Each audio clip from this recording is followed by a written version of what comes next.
Hi, my name is Esther Salami, and you're welcome to Trending Today on the News Chronicle TV.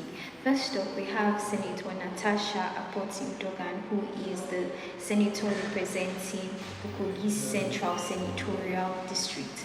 Now, she hinted at her political ambitions for 2027. She made this known during Channels TV Politics Today, which was monitored by the News Chronicle. Now, this followed the INEC's dismissal of her recall petition as a senator.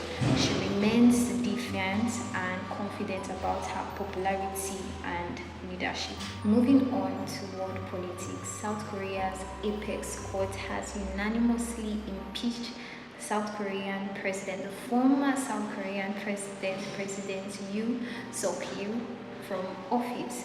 Now, this came after he declared martial law in South Korea, and this was December 3rd, 2024.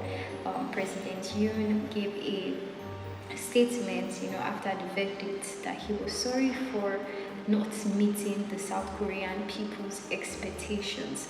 Now, this caused massive celebrations, even though a few of his supporters were sad about the event. Now, there are other trend news stories that you need to read about, and for that you need to check our website at www.thenews-chronicle.com. Like this video, share it with your community, and I'll see you another time.